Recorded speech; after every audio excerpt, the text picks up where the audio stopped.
Boring history for sleep explained simply. Tonight we'll drift through the past, not with thunder and drama, but with quiet steps and patient pauses. We'll take small, easy pieces of history and listen to them slowly. The way you listen to a friend tell a calm bedtime story. If you're tired, or your mind keeps spinning, you're in the right place. Think of this as a gentle walk through time, where every footnote is a soft nudge toward rest. SFX, clock_tick, too long ago, people kept track of days the simplest way they could. The moon, the sun, the seasons, these were the rhythms of life. Calendars grew from those rhythms, but they didn't spring into perfect order overnight. They grow like a garden, with small tweaks and patient care. At first, some calendars followed the moons, turning nights into numbers and days into glow and dark. Then people realized the moons drifted relative to the seasons, so crops wouldn't be ready when they expected.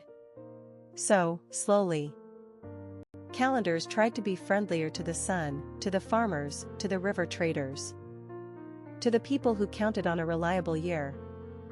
SFX, soft_breeze, 3. One of the biggest shifts came when a ruler, or a council, decided to organize time with more consistency.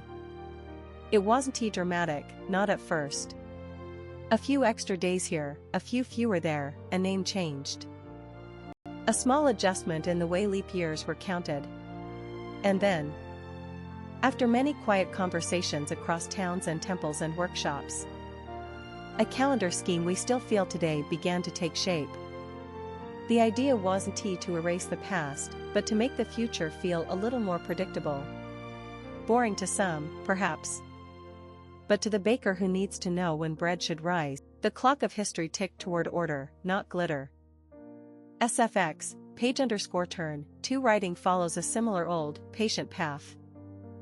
The earliest marks were simple: a grain pressed into clay, a mark on a tablet, something scratched into stone. These marks didn't shout, they whispered. They asked readers to slow down, to study the grooves, to imagine the person who breathed life into the symbol. Over time, writing found better tools: mud, clay tablets, then parchment and papyrus, later paper from plants, and, finally, ink that rested in careful lines. The beauty of this slow evolution isn't its drama, but its quiet practicality. Each symbol carried a memory, a decision, a story. Even if the story was as plain as a list of supplies or a reminder to pay a debt. History didn't need to shout, it wanted to be readable, to be referenced by future days. That steady stream of letters, words, and records allowed communities to plan, to remember, and to keep promises. SFX, typing, 2. Trade routes grew not with sudden explosions of wealth, but through longer, calmer currents. People traveled to exchange salt for grain, pottery for wool, spices for cloth.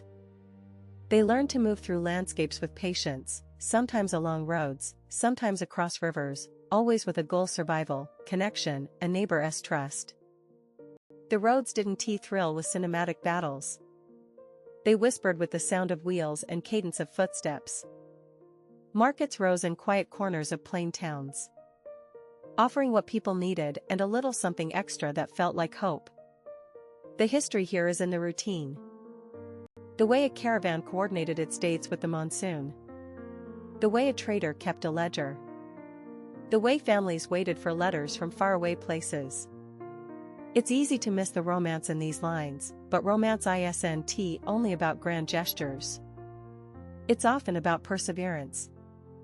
The small acts that knit communities together so life continues day after day.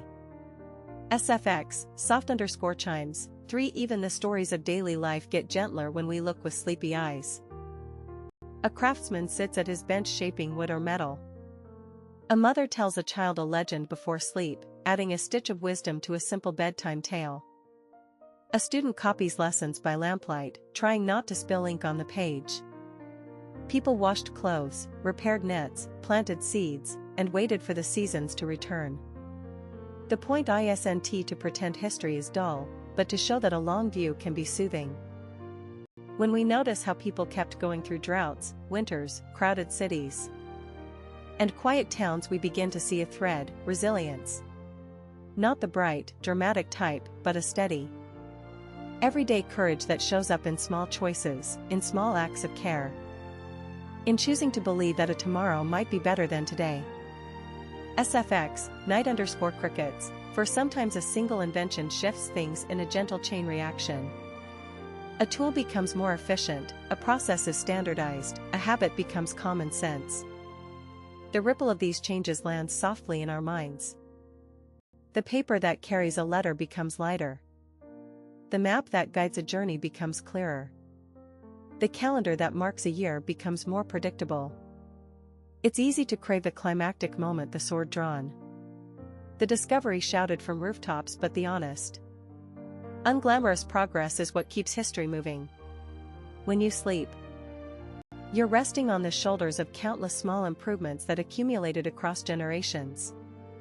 The bedtime thought here is simple.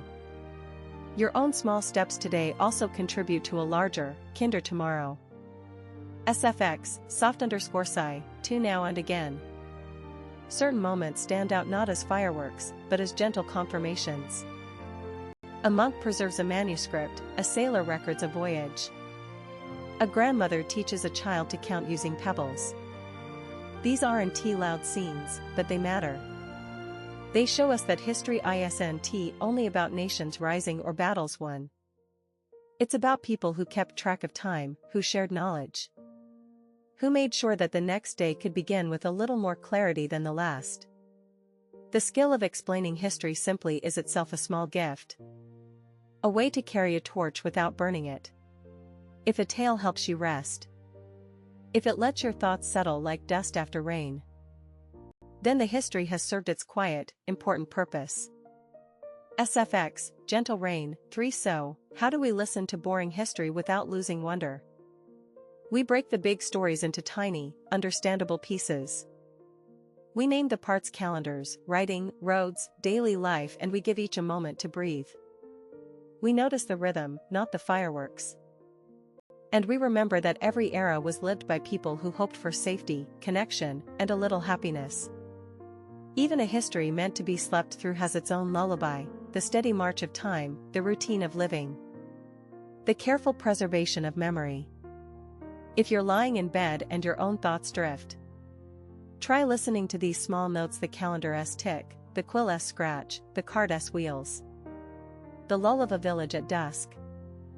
The past isn't far away, it's part of the air you breathe, a patient teacher who speaks softly. SFX, soft_wind_down, 2. Before we close, a quick reminder, history isn't about perfection. It's about people showing up again and again, through ordinary days, to build something that lasts. If you're someone who loves a tidy, dramatic story, you can still rest here. The beauty of boredom, in this sense, is that it invites you to soften around the edges, to let the mind slow down and the body follow. Boring doesn't mean empty. It means generous, steady, dependable, like a friend who reads you a map to dreamland, then walks you there in silence. SFX, night_sky, 3. Take a slow breath with me. In and out. If your eyes feel heavy, that's okay. History will wait for you, as it has for centuries. The next page can be turned tomorrow, or the next night, or whenever you wake rested and ready. For now, let yourself drift, one simple idea at a time. Time was measured with care. Stories were kept with patience.